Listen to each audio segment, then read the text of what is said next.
Acting career ಸ್ವಲ್ಪ slow down ಆದಮೇಲೆ ನಾನು ಅಪ್ಪನ ಎಲ್ಲ ಥರದ ಇದರಲ್ಲಿ ನಾನು ಹತ್ತಿರದಿಂದ ನೋಡಿದ್ದಿಂದ ನನಗೆ ಒಳಗಿತ್ತು, ಅಪ್ಪ ಈ ಥರ ಕ್ಯಾರೆಕ್ಟರ್ಸ್ ಮಾಡೋದು ತುಂಬ ಚೆನ್ನಾಗಾಗುತ್ತೆ, ಈ ಥರದ್ದು ಮಾಡಬೇಕು, ಯಾಕೆ ಅಪ್ಪನಿಗೆ ಈ ಥರದ್ದು ಬರ್ತಿಲ್ಲ, ಈ ಥರದ್ದು ಅಪ್ಪ ಮಾಡಿದ್ರೆ ತುಂಬ ಇದಿರುತ್ತೆ, ಅಪ್ಪ ಇರೋವರೆಗೂ ಒಂದು ದಾರಿ ಇಟ್ಕೊಂಡು ಹಿಂಗೆ ಮಾಡಬೇಕು, ಈ ಥರ ಮಾಡಬೇಕು, ಜನಕ್ಕೇನೋ ಕೊಡಬೇಕು, ತುಂಬ ಆ ಥರ ಫಿಕ್ಸ್ ಆಗಿದ್ವಿ. ಬಟ್ ಅಪ್ಪ ಹೋದ್ಮೇಲಿಂದ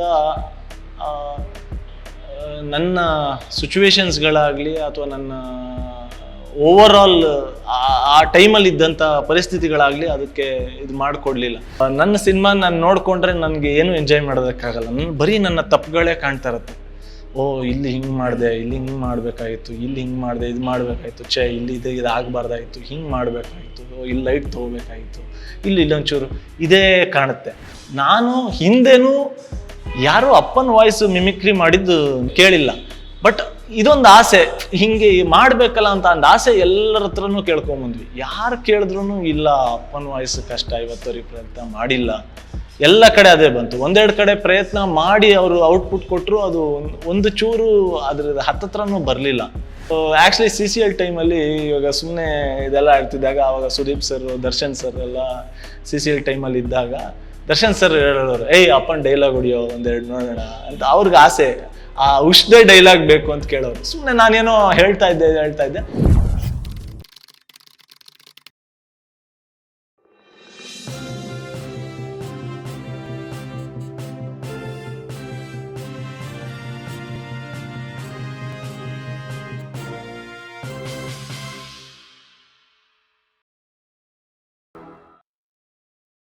ಅಭಿ, ನಿಮಗೆ ಅಭಿನಯದಲ್ಲಿ ಆಸಕ್ತಿ ಇದ್ದಷ್ಟು ನಿರ್ದೇಶನದ ಕಡೆ ಯೋಚನೆನೇ ಬಂದಿಲ್ಲಲ್ಲ?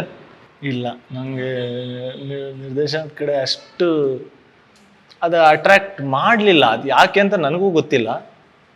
ಬಟ್ ಅಪ್ಪ ನೀವೇನು ಮಾಡ್ತೀರಾ, ನೀವೇನು ಫೀಲ್ ಮಾಡ್ತೀರಾ ಅದು ಮಾಡಿ ಅಂತ ನಮಗೆ ಅದು ಬೆಳೆಸಿದ್ರಿಂದ ನನಗೆ ಆ್ಯಕ್ಟಿಂಗ್ ಕಡೆನೇ ಸ್ವಲ್ಪ ಜಾಸ್ತಿ ಇದಾಗಿದ್ದರಿಂದ ಯಾವತ್ತೂ ನಿರ್ದೇಶನದ ಕಡೆ. ಅಪ್ಪನ ಆ್ಯಕ್ಟಿಂಗನ್ನು ನೋಡಿ ಎಷ್ಟು ಪ್ರಭಾವಗೊಂಡಿದ್ದೀರಿ? ಆ್ಯಕ್ಚುಲಿ ಬಾಜಿ ಅಥವಾ ನಾನು ಸಿನಿಮಾ ಸ್ಟಾರ್ಟ್ ಮಾಡಿದಾಗ ನನಗದು ಇದಾಗಲಿಲ್ಲ. ಆ್ಯಂಡ್ ಅವರು ಹೇಳಿದ್ನಲ್ಲ, ಇದಕ್ಕೆ ಹಿಂಗೆ ಮಾಡಿದ್ರೆ ಹಿಂಗೆ ಮಾಡಿದ್ರೆ ಹಿಂಗೆ ಯಾವತ್ತೂ ನಮ್ಗೆ ಇದ್ರ ಬಗ್ಗೆ ಹೇಳ್ದವ್ರಲ್ಲ. ಅಲ್ಲಿಂದ ಓವರ್ ಆಫ್ ಇಯರ್ಸಲ್ಲಿ ನಾನು ಅದನ್ನು ನೋಡ್ತಾ ಅನಲೈಸ್ ಮಾಡಿ ತಿಳ್ಕೊಂಡಿದ್ದೆ ಜಾಸ್ತಿ. ಅಪ್ಪ ಇದ್ದಾಗ ಅಥವಾ ಅಪ್ಪ ಶೂಟಿಂಗ್ ಹೋಗ್ತಿದ್ದಾಗ ಆವಾಗ ಮಾಡದೇ ಇರೋದನ್ನ ಆಮೇಲೆ ಅವ್ರ ಸಿನಿಮಾ ನೋಡ್ಬಿಟ್ಟು ಇದು ಹಿಂಗೆ ಮಾಡ್ತಾಯಿದ್ರು, ಇದು ಹಿಂಗೆ ಮಾಡ್ತಾಯಿದ್ರು, ಇದಕ್ಕೆ ಈ ಥರ ಅನಲೈಸ್ ಮಾಡಿ ಅವರಿಂದ ಕಲ್ತಿದ್ದೆ ಜಾಸ್ತಿ. ನಾನು ಅಪ್ಪನ ಯಾವ ಸಿನಿಮಾ ಇಷ್ಟ ನಿಮ್ಗೆ? ಅಪ್ಪನ ಆಲ್ಮೋಸ್ಟ್ ಎಲ್ಲ ಸಿನಿಮಾಗಳು ಇಷ್ಟ ನನಗೆ. ಅದರಲ್ಲಿ ಅವರ ಡೈರೆಕ್ಷನ್ ಇದಲ್ಲಿ ತೊಗೊಂಡ್ರೆ ಅಪರಿಚಿತ, ಅನುಭವ, ಅನಂತನ ಒಂಥರ one of the best screen play and short division. Short division ಮಾತ್ರ ನನಗೆ ತಲೆಯಲ್ಲಿ ಹೆಂಗೆ ಕೂತು ಬಿಡ್ತು ಅಂತ ಹೇಳಿದ್ರೆ, ಆ ಲೆವೆಲ್ ಶಾರ್ಟ್ ಡಿವಿಷನ್ ಅದು ಹೇಳೋಕ್ಕೆ ಆಗಲ್ಲ, ಅಷ್ಟು ಬ್ಯೂಟಿಫುಲ್ ಇದಾಗಿ ಮಾಡಿದ್ದಾರೆ. ಅದು ಬಿಟ್ಟರೆ ಆ್ಯಕ್ಟಿಂಗ್ ಜಸ್ಟ್ ಇದನ್ನು ತೊಗೊಂಡ್ರೆ ಉಶ್ ಇರ್ಬೋದು, ಚೌಕ ಇರ್ಬೋದು, ಎಲ್ಲ ಅವ್ರ ಪರ್ಫಾರ್ಮೆನ್ಸಸ್. ಬಟ್ ನನಗೆ ಒಳಗಿತ್ತು ಅಪ್ಪ ಆ್ಯಕ್ಚುಲಿ ಅವರ ಆ್ಯಕ್ಟಿಂಗ್ ಕೆರಿಯರ್ ಸ್ವಲ್ಪ ಸ್ಲೋ ಡೌನ್ ಆದಮೇಲೆ ನಾನು ಅಪ್ಪನ ಎಲ್ಲ ಥರದ ಇದರಲ್ಲಿ ನಾನು ಹತ್ತಿರದಿಂದ ನೋಡಿದ್ದಿಂದ ನನಗೆ ಒಳಗಿತ್ತು, ಅಪ್ಪ ಈ ಥರ ಕ್ಯಾರೆಕ್ಟರ್ಸ್ ಮಾಡೋದು ತುಂಬ ಚೆನ್ನಾಗಾಗುತ್ತೆ, ಈ ಥರದ್ದು ಮಾಡಬೇಕು, ಯಾಕೆ ಅಪ್ಪನಿಗೆ ಈ ಥರದ್ದು ಬರ್ತಿಲ್ಲ, ಈ ಥರದ್ದು ಅಪ್ಪ ಮಾಡಿದ್ರೆ ತುಂಬ ಇದಿರುತ್ತೆ. ಒಂದು ಉದಾಹರಣೆ ಕೊಡಿ ನೋಡು. ಅದು ಆ ಚೌಕಟ್ ಟೈಮಲ್ಲೇ ಆಗಿದ್ದದು. ನನಗೆ ಸುಮಾರಿತ್ತು, ನಾನು ಅಪ್ಪ ಬೇರೆ ಬೇರೆ ಥರದ್ದು ಕ್ಯಾರೆಕ್ಟರ್ಸ್ಗಳನ್ನು ಮಾಡಿದ್ರೆ ತುಂಬ ಚೆನ್ನಾಗಿರುತ್ತೆ ಅಂತ ನನ್ನ ಒಳಗೆ ಫೀಲಿಂಗ್ ಇತ್ತು. ನನಗೆ ಆ ಥರದ್ದು ಎಲ್ಲೂ ಇದಾಗ್ತಿರ್ಲಿಲ್ಲ. CCL ಆ್ಯಕ್ಚುಲಿ ನನಗೆ ತರುಣ್ ಸುಧೀರ್ ಪರಿಚಯ ಆಗಿದ್ದು. ಅದು ಸ್ವಲ್ಪ ಅದು 5 years ಬ್ಯಾಕ್, ಚೌಕ ನಡೆಯೋಕ್ಕಿಂತ 5 years ಬ್ಯಾಕ್ ಹಿಂದೆ. ಆವಾಗ ಆ ಲೈನ್ ಇದ್ದಾಗ ಐ ವಾಸ್ ಎಕ್ಸೈಟೆಡ್. ಅಪ್ಪ ಈ ಥರದ್ದು ಮಾಡಬೇಕು. ಆ್ಯಕ್ಚುಲಿ ಮೊದಲು ಸ್ಕ್ರಿಪ್ಟ್ ಚೌಕದಲ್ಲಿ ಮಾಡ್ಕೊಂಡಾಗ ಅಪ್ಪ ಅದ್ರಲ್ಲಿ ಆ್ಯಕ್ಚುಲಿ ವಿಲನ್ ಆಗಿರ್ತಾರೆ. ಅದು ಓವರ್ ದಿ ಟೈಮ್ ಅವರು ಸ್ಕ್ರಿಪ್ಟನ್ನು ಇನ್ನೂ ಬೇರೆ ಥರ ಬೆಳೆಸ್ತಾ ಹೋದಾಗ ಇವಾಗ ಫೈನಲ್ ಏನು ಚೌಕ ನೋಡಿದ್ರೆ ನನಗೆ ಅದು ತುಂಬ ಅಟೆಂಪ್ಟ್ ಆಗಿಬಿಟ್ಟಿತ್ತು. ಅಪ್ಪ ಈ ಥರದ್ದು ಒಂದು ಕ್ಯಾರೆಕ್ಟರ್ ಮಾಡಬೇಕು, ಅವ್ರಿಗೆ ಚೆನ್ನಾಗಾಗುತ್ತೆ, ಅವ್ರಿಗೆ ಇದಾಗುತ್ತೆ ಅಂತ. But as an artist lead role ಮಾಡ್ತಾ ಮಾಡ್ತಾ ಒಂದೇ ಸತಿ ಈ ಥರ ರೋಲ್ಸ್ಗೆ ಅವರು ಹೆಂಗೆ ರಿಸೀವ್ ಮಾಡ್ತಾರೆ ಅಂತ ನಮ್ಗೆ ಇದಿರಲಿಲ್ಲ. ಆ್ಯಂಡ್ ತರುಣ್ ಸುಧೀರ್ಗೂ ಅದು ಕೇಳೋದಕ್ಕೆ ಭಯ.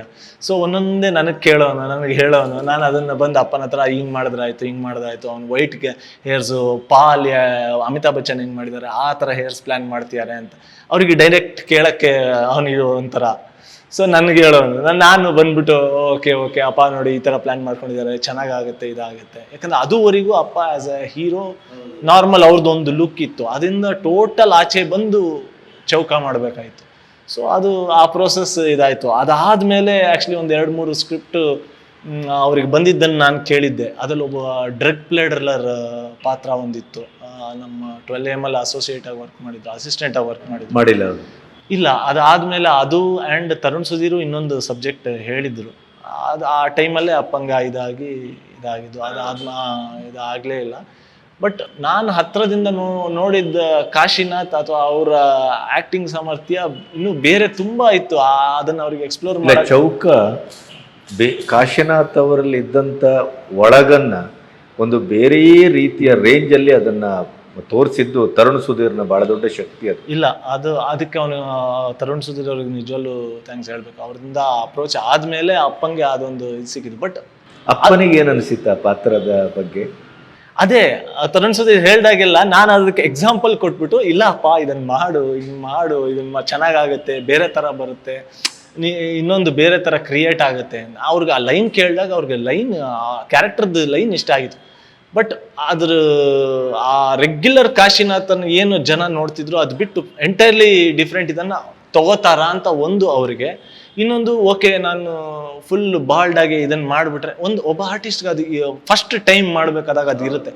ನೆಕ್ಸ್ಟ್ ಹೆಂಗೆ ನನ್ನ ಜನ ಥಾಟ್ಸ್ಗಳಿರುತ್ತೆ. ಸೊ ಅದನ್ನೆಲ್ಲ ನಾವು ಇಲ್ಲ ಕ್ಯಾರೆಕ್ಟರ್ ವೈಸು ತುಂಬ ಚೆನ್ನಾಗಿದಾಗುತ್ತೆ. ಸ್ವಲ್ಪ ಕೂದಲು, ವೈಟ್ ಹೇರ್ಸು, ಗಡ್ಡ ಅವತ್ತವರಿಗೆ ಬಿಟ್ಟಿರಲಿಲ್ಲ. ಕೊನೆಗೆ ತರುಣ್ ಸುಧೀರ್ ಇಲ್ಲ ನನಗೆ ಹಿಂಗೆ ಬೇಕು, ಕೊನೆಗೆ ನಾನು ಹೇಳಿ ಗಡ್ಡ ಬಿಡಿಸಿ, ಇಲ್ಲ ಚೆನ್ನಾಗಿ ಕಾಣುತ್ತಪ್ಪ, ಇದಾಗಿ ಕಾಣುತ್ತೆ. ಸೊ ಆ ಕನ್ವಿನ್ಸಿಂಗ್ ಇದೆಲ್ಲ ನಡೀತು. ಬಟ್ ತರುಣ್ ಸುಧೀರ್ಗೆ ಆ ಒಂದು ಪಾತ್ರನ ಸೃಷ್ಟಿಸಿ ಅಪ್ಪಂಗೆ ಕೊಟ್ಟಿದ್ದಕ್ಕೆ ಅವ್ರಿಗೆ ಥ್ಯಾಂಕ್ಸ್ ಹೇಳಲೇಬೇಕು. ಅದು ಕಾಶಿನಾಥರನ್ನ ಆ ರೀತಿಯಲ್ಲಿ ನೋಡಿ ಥ್ರಿಲ್ ಆಗಿದ್ದಾರೆ ಜನ, ಆ ಥರದ ಒಂದು. ಬಟ್ ಅದು ಎಷ್ಟೋ ವರ್ಷದ ಹಿಂದೆಯಿಂದ ನನಗೆ ಆಸೆ ಇತ್ತು, ಅಪ್ಪ ಇನ್ನು ಈ ಥರ ಕ್ಯಾರೆಕ್ಟರ್ಸ್ ಮಾಡಬೇಕು, ಈ ಥರ ಇಂಪಾರ್ಟೆನ್ಸ್ ಇರೋ ಕ್ಯಾರೆಕ್ಟರ್ಸ್ ಮಾಡಬೇಕು, ಬೇರೆ ಥರ ಮಾಡಬೇಕು. ಯಾಕಂದರೆ ನಾನು ಅಪ್ಪನ ನೋಡಿದ್ನಲ್ಲ, ಅದೆಲ್ಲ ಅವ್ರು ಮಾಡಬಲ್ಲರು ಅನ್ನೋ ಕಾನ್ಫಿಡೆನ್ಸ್ ನನಗಿತ್ತು. ಬಟ್ ಅವ್ರಿಗೆ ಆ ಥರದ್ದು ಆ ಟೈಮ್ ಬಂದಿಲ್ಲ. ಬಂದಾದ್ಮೇಲೆ ಆ ಯಶಸ್ಸು ಸಿಕ್ಕಿದ್ಮೇಲೆ ಅವರೇ ಇಲ್ಲ. ಬಟ್ ಆ ಒಂದು ಪಾತ್ರ ಮಾಡದೇ ಇದ್ದರೆ ನಾವು ತುಂಬ ಕಳ್ಕೊಳ್ತಿದ್ದೆವು. ಒಂದು ಬೇರೆ ಕಾಶಿನಾಥ್ ಅವರ ಇದನ್ನು ನೋಡಿದಾಗಾಯಿತು. ಸೊ ನಿಮ್ಮ ಜರ್ನಿ ಹೇಗೆ, ಈಗ ಎಲ್ಲಿವರೆಗೆ ಬಂದು ನಿಂತಿದ್ದೀರಿ, ನೀವು ಎಷ್ಟು ಆತ್ಮವಿಶ್ವಾಸದಿಂದ ನಿಮ್ಮ ಜರ್ನಿಯನ್ನು ಮುಂದುವರಿಸ್ತಾ ಇದ್ದೀರಿ, ಈ ಸಿನಿಮಾ ನಿಮ್ಗೆ ಏನನ್ನು ಕೊಟ್ಟಿದೆ? ಗೊತ್ತಿಲ್ಲ, ಏನನ್ನು ಕೊಡುತ್ತೆ ಗೊತ್ತಿಲ್ಲ, ಎಲ್ಲಿಗೆ ಹೋಗಿ ತಲುಪ್ತೀನಿ ಅಂತ ಗೊತ್ತಿಲ್ಲ, ಎಲ್ಲಿಗೆ ಪಯಣ ಯಾವುದು ದಾರಿ ಅಂತ ಗೊತ್ತಿಲ್ಲ. ಬಟ್ ಅಪ್ಪ ಇರೋವರೆಗೂ ಒಂದು ದಾರಿ ಇಟ್ಕೊಂಡು ಹಿಂಗೆ ಮಾಡಬೇಕು, ಈ ಥರ ಮಾಡಬೇಕು, ಜನಕ್ಕೇನೋ ಕೊಡಬೇಕು, ತುಂಬ ಆ ಥರ ಫಿಕ್ಸ್ ಆಗಿದ್ವಿ. ಬಟ್ ಅಪ್ಪ ಹೋದ್ಮೇಲಿಂದ ನನ್ನ ಸಿಚುವೇಶನ್ಸ್ಗಳಾಗಲಿ ಅಥವಾ ನನ್ನ ಓವರ್ ಆಲ್ ಆ ಟೈಮಲ್ಲಿ ಇದ್ದಂಥ ಪರಿಸ್ಥಿತಿಗಳಾಗಲಿ ಅದಕ್ಕೆ ಇದು ಮಾಡಿಕೊಡ್ಲಿಲ್ಲ. ಸೊ ಅಲ್ಲಿಗೆ ಫಿಕ್ಸ್ ಆಗಿಬಿಟ್ಟೆ, ನನಗೆ ಯಾವ ಪಾತ್ರ ಸಿಗುತ್ತೆ, ಏನು ಸಿಗುತ್ತೆ ಅದನ್ನು ನಾನು ಮಾಡ್ತಾ ಹೋಗ್ತೀನಿ. ಹೀರೋ ಅಂತಲ್ಲ, ಕ್ಯಾರೆಕ್ಟರ್ ಆರ್ಟಿಸ್ಟ್ ಅಂತಲ್ಲ, ಏನಂತಲ್ಲ, ನನಗೆ ಏನು ಸಿಗುತ್ತೆ ನಾನು ಮಾಡ್ತಾ ಹೋಗ್ತೀನಿ, ನನ್ನ 100% ಅದಕ್ಕೆ ಹಾಕ್ತಾ ಹೋಗ್ತೀನಿ ಅಂತ ಫಿಕ್ಸ್ ಆಗಿಬಿಟ್ಟೆ. ಬಟ್ ದೇವ್ರ ದಯೆಯಿಂದ ಅಲ್ಲಿಂದ ನನಗೆ ಒಂದೊಂದೇ ಅಪ್ರೋಚ್ಗಳು, ಹೀರೋ ಆಗಿನೇ ಅಪ್ರೋಚ್ಗಳು ಬರ್ತಾ ಹೋಯಿತು. ಆ್ಯಂಡ್ ಒಂದೊಂದೇ ಸಿನಿಮಾಗಳಾಗ್ತಾ ಹೋಗ್ತಾ ಇದೆ. ಸೊ ನೋಡಬೇಕು ಎಲ್ಲಿಗೆ ಹೋಗಿ ನಿಲ್ಲುತ್ತೆ ಅಂತ. ಬಟ್ ನನಗೇನೋ ಒಂದಿದೆ, ಹಿಂಗೆ ಆಗಬೇಕು, ಇದಾಗಬೇಕು ಅಂತ. ಇದನ್ನು ಇಟ್ಕೊಂಡು ದೇವ್ರು ಯಾವ ದಾರಿ ತೋರಿಸ್ತಾನೆ ಆ ಇದರಲ್ಲಿ ನುಗ್ತಾ ಇದ್ದೀನಿ ಅಷ್ಟೇ. ಇಷ್ಟು ಸಿನಿಮಾಗಳಲ್ಲಿ ಕಾಶಿನಾಥ್ ಮಗ ಅಥವಾ ಅಭಿ ತನ್ನದೇ ಆದಂಥ ಒಂದು ಚಹರೆಯನ್ನು, ಸ್ಥಾನವನ್ನು, ಚೌಕಟ್ಟನ್ನು ಅಥವಾ ಒಂದು ಇಷ್ಟು ಇಲ್ಲ ಅಭಿ ಕಾಶಿನಾಥ್ ಸಿನಿಮಾ ನೋಡಬೇಕು ಅನ್ನುವಂಥ ಒಂದು ಬಳಗವನ್ನು ಏನಾದರೂ ಒಂದಿಷ್ಟು ಕಟ್ಟಿಕೊಂಡಿದ್ದೀರಿ, ಹುಟ್ಟು ಹಾಕಿದ್ದೇನೆ ಅನ್ನುವಂಥ ಒಂದು ಸಮಾಧಾನ ಅಥವಾ ವಿಶ್ವಾಸ ಇದೆಯಾ? ಹೇಗೆ? ಇಲ್ಲ, ನಂದು ಆಗಿರೋದೇ 2 ಸಿನಿಮಾ. ಆ 2 ಸಿನಿಮಾದಲ್ಲಿ ಓಕೆ, ಕಾಶಿನಾಥ್ ಮಗ ಅಂತ ಒಂದು ಗುರುತಿಸ್ಕೊಂಡಿರೋದು ಬಿಟ್ಟರೆ ನೀವು ಹೇಳಿದ್ದು ಅದು ಯಾವುದು ಇನ್ನೂ ಏನೂ ಆಗಿಲ್ಲ.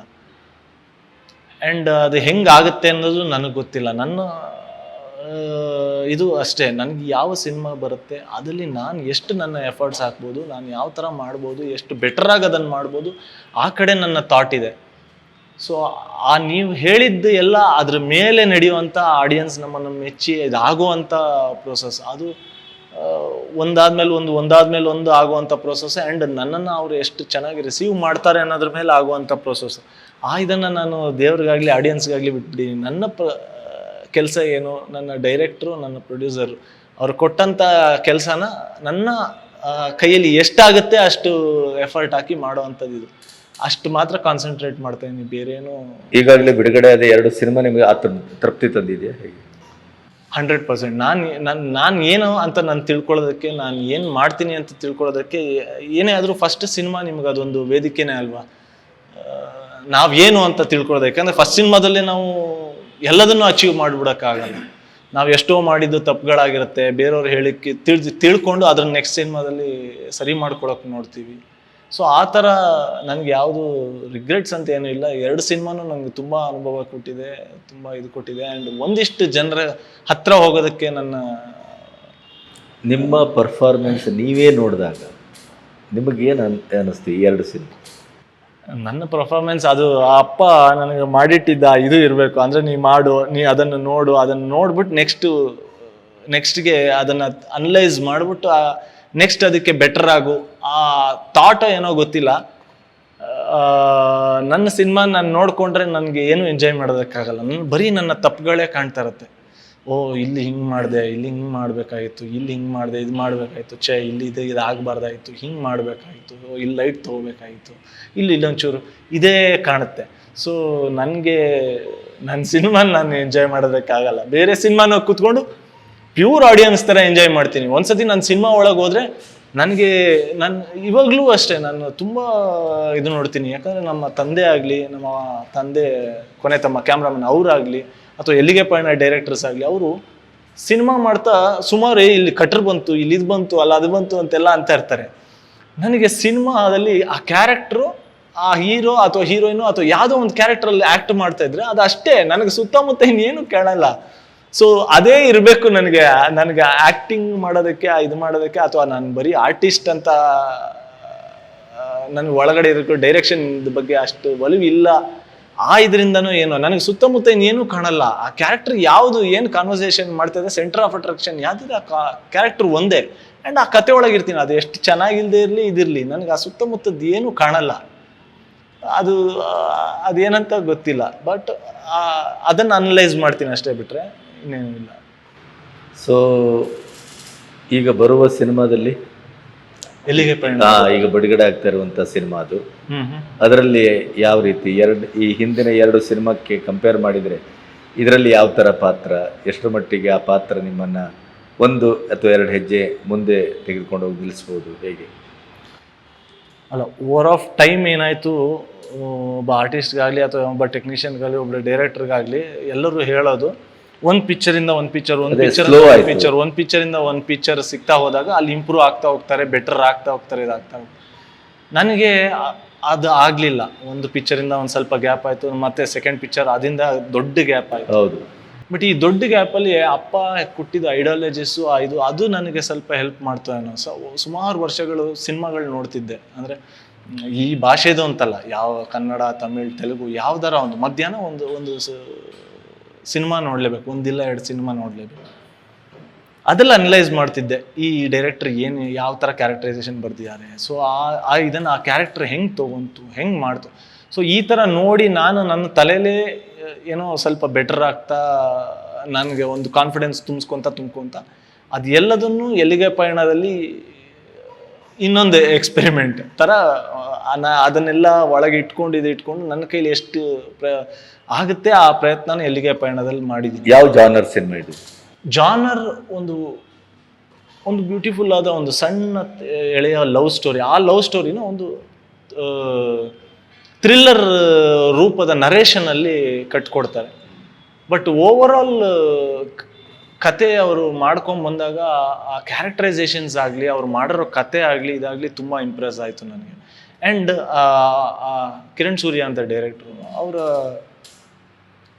ಏನೇ ಒಂದು ಮಾಡಿದ್ರು ಅಲ್ಲಿ ಏನೋ ಒಂದು ಚಿಕ್ಕದಾಗಿ ಏನೋ ಒಂದು ಹೊಸತನ ಮಾಡೋಣ ಅನ್ನೋ ಒಂದು ಪ್ರಯತ್ನ ಇರುತ್ತೆ. ಅದು ತುಂಬ ಇಷ್ಟ ಆಯಿತು. ಓವರ್ ಆಲ್ ಸ್ಕ್ರಿಪ್ಟಲ್ಲಾಗಲಿ ಆ ಕ್ಯಾರೆಕ್ಟರೈಸೇಷನ್ಸ್ಗಳಲ್ಲಾಗಲಿ ಅದು ಹೆಸರಿಂದ ಒಂದು ಬೇರೆ ಥರನೋ ಅಥವಾ ಅದ್ರ ಕ್ಯಾರೆಕ್ಟರೈಸೇಷನ್ನಿಂದ ಒಂದು ಬೇರೆ ಥರನೋ ಅಥವಾ ವೇಷಭೂಷಣಗಳಿಂದ ಅದು ಮಾಡೋ ಮ್ಯಾನರಿಸಮಿಂದ ಆ ಥರದ್ದು ಚಿಕ್ಕದು ವರ್ಕ್ ಮಾಡಿದ್ದಾರೆ. ಇವಾಗ ಸಿಂಪಲ್ಲಾಗಿ ನೀವು ತೊಗೊಂಡ್ರೆ ನಾವು ಫಸ್ಟ್ ಒಂದು ಟೈಟಲ್ ಟೀಸರ್ ಅಂತ ಸಿನಿಮಾ ಹೋಗೋಕ್ಕಿಂತ ಮುಂಚೆ ಬಿಟ್ವಿ. ಅಂದರೆ ಅವ್ರಿಗೆ ಟೈಟಲ್ ಟೀಸರ್ ಬಿಡಬೇಕು, ಸುಮ್ಮನೆ ಟೈಟಲ್ನ ಬಿಡೋದು ಈ ಥರ ಇಲ್ಲ. ಅದು ಏನಾರು ಒಂದು ಬೇರೆ ಮಾಡೋಣ, ಒಂದು ಸೌಂಡ್ ಥ್ರೂ ಟೈಟಲ್ನ ರಿಲೀಸ್ ಮಾಡಿದ್ವಿ. ಸೊ ಅವ್ರ ಎಲ್ಲ ಪ್ರಯತ್ನದಲ್ಲೂ ಅದಿದೆ, ಏನೋ ಒಂದು ಬೇರೆ ಥರ ಮಾಡೋಣ, ಏನೋ ಒಂದು ಬೇರೆ ಥರ ಒಂದು ಸೌಂಡ್ ಕ್ರಿಯೇಟ್ ಅಂದು ಆ ಸುಮ್ಮನೆ ಒಂದು ಸೌಂಡ್ ಅಲ್ಲ. ಆ ಹೀರೋ ಬಂದು ಆ ಕಾರ್ ಹತ್ತೋದು ಅದು ಒನ್ ಆಫ್ ದಿ ಇಂಪಾರ್ಟೆಂಟ್ ಸೀನು ಅಥವಾ ಒಂದು ನಮ್ಮ ಸಿನಿಮಾದ ಪಯಣದಲ್ಲಿ ಒನ್ ಆಫ್ ದಿ ಇದದು. ಅದನ್ನು ಜಸ್ಟ್ ಸೌಂಡಲ್ಲಿ ಕ್ರಿಯೇಟ್ ಮಾಡಿ ಒಂದು ಕಾರ್ ಕ್ರಿಯೇಟ್ ಆಗಿ ಆ್ಯಂಡ್ ಮೊನ್ನೆ ನಾವು ರಿಲೀಸ್ ಸುಮ್ಮನೆ ರಿಲೀಸ್ ಮಾಡೋದು ಇದಕ್ಕಿಂತ ಅಪ್ಪನ ಹತ್ರ ಮಾತಾಡ್ಸೋಣ ಅಂತ ಅವ್ರ ಥಾಟ್. ಅದೇ ಹೇಗೆ ಆ ಪ್ರಾಸೆಸ್ ಬಗ್ಗೆ ಹೇಳಿ. ಬಹಳ ನ್ಯಾಚುರಲ್ ಆಗಿ ಬಂದಿದೆ, ಅವರೇ ಮಾತಾಡ್ದಾಗ ಕಾಣುತ್ತೆ. ಅದು ಅವರು ಕಿರಣ್ ಅವ್ರಿಗೆ ಅಂದರೆ ಡೈರೆಕ್ಷನ್ ವೈಸ್ ಉಪೇಂದ್ರ ಆ್ಯಂಡ್ ಅಪ್ಪ ತುಂಬ ಇದು ಅವರಿಗೊಂದು ಇನ್ಸ್ಪಿರೇಷನ್ ಇದು. ಸೊ ಅವ್ರಿಗೇನಿತ್ತು ಸಿನಿಮಾ ಟೈಟಲ್ ಉಪೇಂದ್ರ ಅವ್ರು ಮಾಡೋದು, ಅವ್ರ ಹತ್ರನೇ ಅವರೇ ಹೋಗಿ ಮಾತಾಡಿ ಎಲ್ಲ ಕೇಳಿ ಅದು ನಡೀತು. ಇನ್ನೊಂದು ಅವ್ರಿಗಿದ್ದು ಅಪ್ಪ ರಿಲೀಸ್ ಡೇಟು ಇಲ್ಲ ಏನೋ ಒಂದನ್ನು ಅಪ್ಪನ ಹತ್ರ ರಿವೀಲ್ ಮಾಡಿಸ್ಬೇಕು ಅಂತ ಒಂದು ಸಣ್ಣ ಥಾಟ್ ಬಂತು. ಹೆಂಗೆ ಮಾಡೋಣ ಅಂತ ನನ್ನ ಅವರ ಮಧ್ಯೆ ಒಂದು ಡಿಸ್ಕಷನ್. ಇಲ್ಲ ಒಂದು ಅವ್ರು ಕೂರುತ್ತಿರೋಂಥ ಜಾಗ, ಆ ಜಾಗನ ಇಟ್ಕೊಂಡು ಶ್ಯಾಡೋಲ್ ಏನಾರ ಮಾಡೋಕ್ಕಾಗತ್ತೋ, ಒಂದು ಟೆಸ್ಟ್ ಶೂಟ್ ಥರ ಮಾಡೋಣ, ಇದು ಮಾಡೋಣ ಆಯಿತು ಅಂತ ಹೇಳ್ಬಿಟ್ಟು ಇದೆಲ್ಲ ಟ್ರೈ ಮಾಡಿದ್ವಿ. ಒಂದು ಟೆಸ್ಟ್ ಶೂಟ್ ಮಾಡಿದ್ವಿ. ಬಟ್ ವಿಜುವಲಿ ಅದು ಅಪ್ಪನ ಹೋಲಿಕೆ ಆಗ್ತಿಲ್ಲ. ಕೊನೆಗೆ ಅಲ್ಲಿಂದ ಒಂದು ಪ್ರಯತ್ನ ಸ್ಟಾರ್ಟ್ ಆಯಿತು. ಅಪ್ಪಂದು ಮೂಗು ಶ್ಯಾಡೋಲಿ ನಿಮಗೆ ಮೇನ್ ಈ ಸೈಡ್ ಪ್ರೊಫೈಲ್ ಪ್ಲೇಸ್ ಮೂಗು ಇದು ಕನೆಕ್ಟ್ ಆಗಿಬಿಟ್ರೆ ಹತ್ತತ್ರ ಕನೆಕ್ಟ್ ಆಗುತ್ತೆ. ಸೊ ಆದ್ರೂ ಹುಡುಕಾಟ ಸ್ಟಾರ್ಟ್ ಆಯಿತು. ಅದ್ರಲ್ಲಿ ಒಬ್ರು ಸಿಕ್ಕಿದ್ರು, ಅವ್ರಿಗೆ ಸ್ವಲ್ಪ ಅಪ್ಪನ ಮ್ಯಾನರಿಸಮ್ಸು ಅದು ಇದನ್ನೆಲ್ಲ ಹಿಂಗೆ ಮಾಡ್ತಾರೆ ಅಂತ ನಾವು ಹೇಳಿ ಮಾಡಿಸಿ ಅಲ್ಲೂ ನಮಗೆ ಸ್ಯಾಟಿಸ್ಫ್ಯಾಕ್ಷನ್ ಇಲ್ಲ. ಅಪ್ಪ ಬರ್ತಿಲ್ಲ. ಫೈನಲಿ ನನಗೆ ಟಕ್ ಅಂತ ತಲೆಗೆ ಹೊಳಿಯುತ್ತೆ. ಅಪ್ಪ ನಾರ್ಮಲಿ ಹಾಕ್ತಿದ್ದು regular shirts, tight fit shirts ಈ ಥರ. ಅವನು ಏನಾಗ್ತದೆ ಟೀ ಶರ್ಟ್ ಹಾಕ್ಕೊಂಡಿದ್ದ. ನನಗೆ ಆ ಫೀಲ್ ಬರ್ತಿಲ್ಲ. ನಮ್ಮ ಡೈರೆಕ್ಟ್ರಿಗೆ ಅಟ್ಲೀಸ್ಟ್ ಮುಖದಲ್ಲಿ ಒಂದು ಚೂರು ಬಂದಿದ್ದಕ್ಕೆ ಅನಿಸ್ತು ಅವ್ರಿಗೆ. ಇಲ್ಲ ಕಿರಣ್ ನನಗೆ ಇನ್ನೂ ಒಂದು ಚೂರು ಏನೋ ಬೇಕು ತಡೀರಿ ಅಂತ ಹೇಳ್ಬಿಟ್ಟು ನಾನು ಒಂದು ರೆಗ್ಯುಲರ್ ಶರ್ಟ್ ಇತ್ತು ನನ್ನ ಹತ್ರ, ತೊಗೊಂಬಂದು ಅವ್ರಿಗೆ ಆ ರೆಗ್ಯುಲರ್ ಶರ್ಟ್ ಹಾಕ್ಬಿಟ್ಟು ಅಪ್ಪಂದು ಯಾವಾಗಲೂ ಆ ಕ್ಯಾಪ್ ಮನೇಲಿತ್ತು, ತಡೀರಿ ಅಂತ ಹಿಂಗೆ ಹಾಕಿದೆ. ಅದು ಹಾಕಿದ್ಮೇಲೆ ನನಗೆ ಶ್ಯಾಡೋ ನೋಡಿ ಒಂದ್ಸತಿ ಶಾಕ್ ಆಗ್ಬಿಡ್ತು. ಅಷ್ಟು ಸೈಡ್ ಪ್ರೇಸು ಇದೆಲ್ಲ ಅಷ್ಟು.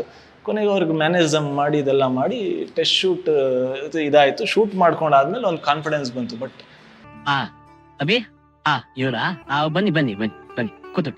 ಅಪ್ಪ ನಾನು ಸಿನಿಮಾ ಡೈರೆಕ್ಟರ್ ಕಿರಣ್ ಸೂರ್ಯ. ನಮಸ್ಕಾರ. ಸ್ಫೂರ್ತಿ ಉಡಿಮನೆ ಹೀರೋಯಿನ್ ಮಲ್ನಾಡು ಹುಡುಗಿ. ಅಪ್ಪ ಓವರ್ ಆಲ್ ಟೀಮ್ ಏನು ಡಿಸೈಡ್ ಮಾಡಿದ್ದಾರೆ ಅಂದರೆ ನೀನೇ ರಿಲೀಸ್ ಡೇಟ್ನ ಅನೌನ್ಸ್ ಮಾಡಬೇಕು ಅಂತ. ಇಲ್ಲ ನಾನ್ ಯಾಕೆ, ಯಾರ ದೊಡ್ಡವ್ರ ಹತ್ರ ಮಾಡಿಸಿ. ಆ್ಯಸ್ ಎ ಫ್ಯಾನ್ ನಾನು ನಿಮಗೆ ಸೊ ಅವತ್ತಿಂದ ಒಂದು ಕನಸಿತ್ತು ನಿಮ್ಮ ಕೈಲೇ ನಾನೊಂದು cinema first release date announce ಮಾಡಿಸ್ಬೇಕು ಅಂತ. ನಾನು ನನ್ನ ಅಭಿಮಾನಿಗಳಿಗೆ ಏನ್ ಕೇಳ್ಕೊಳ್ಳೋದು ಅಂದ್ರೆ, ಹೇಗೆ ದೇವರನ್ನ ದೇವಸ್ಥಾನಕ್ಕೆ ಹೋಗಿ ನೋಡ್ತಿರೋ ಹಾಗೆ ಕನ್ನಡ ಸಿನಿಮಾನ ಥಿಯೇಟರ್ಗೆ ಬಂದು ನೋಡಿ. ಸಿನಿಮಾ ಟೈಟಲ್ಲು ಎಲ್ಲಿಗೆ ಪಯಣ ಯಾವುದೋ ದಾರಿ, ಎಲ್ಲ ಯಂಗ್ಸ್ಟರ್ಸ್ ಸೇರಿ ಮಾಡಿದಂತ ಸಿನಿಮಾ. ನಿಮ್ಮೆಲ್ಲರ ಪ್ರೋತ್ಸಾಹ ಇರ್ಲಿ. ಎಲ್ಲಿಗೆ ಪಯಣ ಯಾವುದೋ ದಾರಿ ಸಿನಿಮಾ ಇದೇ ಅಕ್ಟೋಬರ್ 25, 2024 ರಿಲೀಸ್ ಆಗ್ತಾ ಇದೆ. ಆಲ್ ದ ಬೆಸ್ಟ್ ಟೀಮ್ಗೆ. ಚೆನ್ನಾಗಾಗತ್ತೆ ಬಿಡೋ. ನಮ್ಗೆ ಅದ್ರ ಮೇಲೆ ಚಾಲೆಂಜ್ ಇದ್ದಿದ್ದೆ ಆ ವಾಯ್ಸನ್ನು ಹೆಂಗೆ ತರ್ತೀವಂತ. ನಾನು ಡೈರೆಕ್ಟರ್ಗೆ ಹೇಳಿದೆ, ಕಿರಣ್ ವಾಯ್ಸನ್ನು ನಾವು ತರಲಿಲ್ಲ ಅಂತ ಹೇಳಿದ್ರೆ ನಾವು ಇಷ್ಟು ಪ್ರಯತ್ನ ಶೂಟ್ ಮಾಡಿದ್ದು ಎಲ್ಲ ವೇಸ್ಟು, ಇದನ್ನೇನು ಉಪಯೋಗಿಸೋಕ್ಕಾಗಲ್ಲ. ವಾಯ್ಸ್ ತರಬೇಕು, ಏನು ಮಾಡೋಣ. ಅಲ್ಲಿಂದ ಇಂಡಸ್ಟ್ರಿಯಲ್ಲಿರೋ ಅಷ್ಟು ಮಿಮಿಕ್ರಿ ಆರ್ಟಿಸ್ಟ್ಗಳನ್ನು ಕೇಳಿದ್ವಿ, ಒಬ್ರೊಬ್ರಾಗಿ ನಮ್ಗೆ ಹಿಂಗೆ ಅಪ್ಪನ ವಾಯ್ಸ್ ಬೇಕು ಮಾಡ್ಕೊಳ್ತೀವಿ. ನಾನು ಹಿಂದೆನೂ ಯಾರು ಅಪ್ಪನ ವಾಯ್ಸ್ ಮಿಮಿಕ್ರಿ ಮಾಡಿದ್ದು ನೋಡೇ ಇಲ್ಲ, ನಾವು ನೋಡಿಲ್ಲ. ಕೇಳಿಲ್ಲ. ಬಟ್ ಇದೊಂದು ಆಸೆ, ಹಿಂಗೆ ಮಾಡ್ಬೇಕಲ್ಲ ಅಂತ ಒಂದು ಆಸೆ ಎಲ್ಲರ ಹತ್ರನೂ ಕೇಳ್ಕೊಂಬಂದ್ವಿ. ಯಾರು ಕೇಳಿದ್ರು ಇಲ್ಲ ಅಪ್ಪನ ವಾಯ್ಸ್ ಕಷ್ಟ, ಇವತ್ತವರೆಗೆ ಪ್ರಯತ್ನ ಮಾಡಿಲ್ಲ. ಎಲ್ಲ ಕಡೆ ಅದೇ ಬಂತು. ಒಂದೆರಡು ಕಡೆ ಪ್ರಯತ್ನ ಮಾಡಿ ಅವರು ಔಟ್ಪುಟ್ ಕೊಟ್ಟರು, ಅದು ಒಂದು ಚೂರು ಅದ್ರ ಹತ್ತತ್ರನೂ ಬರಲಿಲ್ಲ. ಫೈನಲಿ ನನಗೆ ದಯಾನಂದ್ ಅಂಕಲ್ ನಂಬರ್ ಸಿಕ್ತು. ಸೊ ನಾನೇ ಪರ್ಸನಲಿ ದಯಾನಂದ್ ಅಂಕಲ್ ಮಾಡಿದೆ. ಅಂಕಲ್ ಹಿಂಗೆ ಒಂದು ಪ್ರಯತ್ನ ಮಾಡ್ತಾ ಇದ್ದೀವಿ, ಅಪ್ಪನ ಹತ್ರ ರಿಲೀಸ್ ಡೇಟ್ ಇದು ಮಾಡಿಸ್ಬೇಕು ಅಂತಿದ್ವಿ, ಮೇಯ್ನ್ ವಾಯ್ಸ್ ಬೇಕು ನನಗೆ, ಮಿಮಿಕ್ ಮಾಡಿ ಒಂದು 3-4 ಲೈನು ಹಿಂಗೆ ಹಿಂಗೆ ಡೇಟ್ ರಿಲೀಸ್ ಆಗುತ್ತೆ ಅನ್ನೋದು ಇಷ್ಟು ಮಾಡ್ಕೊಡೋಕ್ಕಾಗುತ್ತಾ?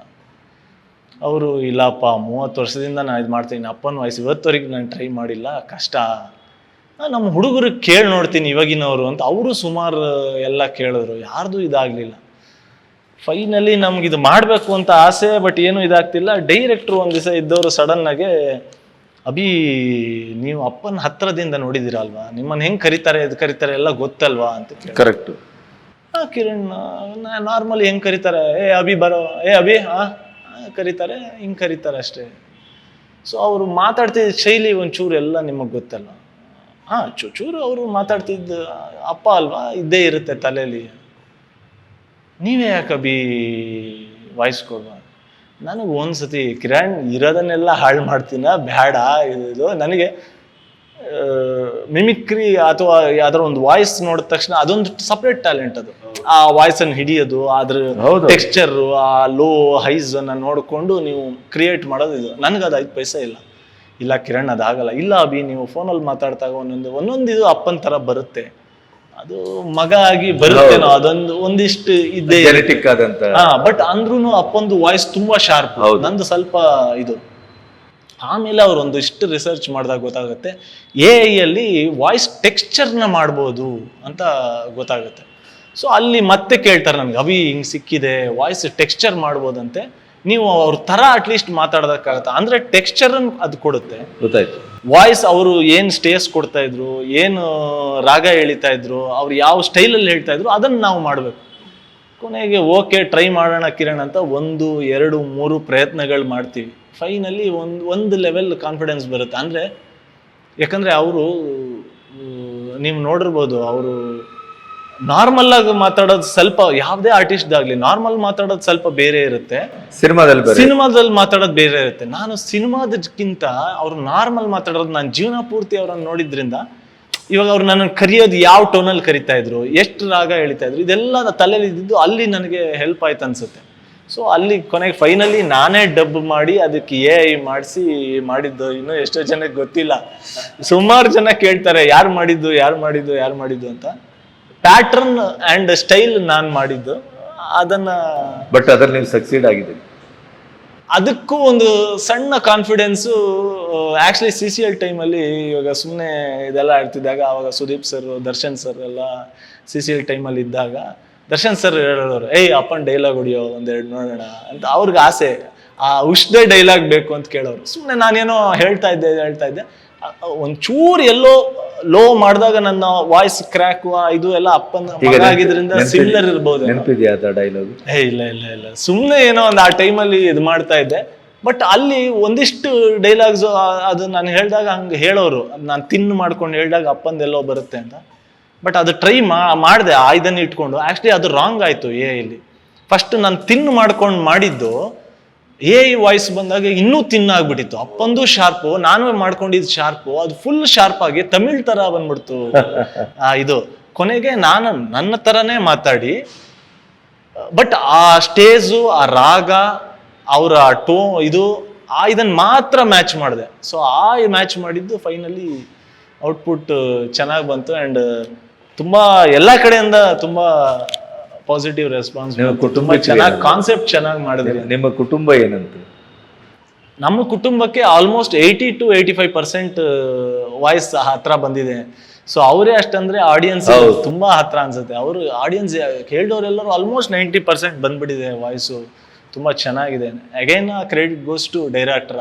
ಅವ್ರ ತಲೆಯಲ್ಲಿ ಸುಟ್ಟಿದಂಥ ಒಂದು ಸಣ್ಣ ಥಾಟ್, ಎಲ್ಲ ಇರ್ಬೋದು, ಟೈಟಲ್ ರಿವೀಲಿಂಗ್ ಇರ್ಬೋದು, ಇದಿರ್ಬೋದು, ವಿಲನ್ ಪೋಸ್ಟರ್ ಇರ್ಬೋದು, ಅವ್ರ ಆ ಸಣ್ಣ ಸಣ್ಣ ಸಣ್ಣ ಸಣ್ಣ ವರ್ಕು, ಇಲ್ಲ ಇದೊಂದು ಚೂರು ಬೇರೆ ಥರ ಕೊಡೋಣ, ಅದು ನನಗೆ ಆ್ಯಕ್ಚುಲಿ ಎಲ್ಲಿಗೆ ಪಯಣಗೆ ಒಳಗೆ ಜಂಪ್ ಆಗೋದಕ್ಕೆ ಇನ್ಸ್ಪೈರ್ ಮಾಡಿದೆ.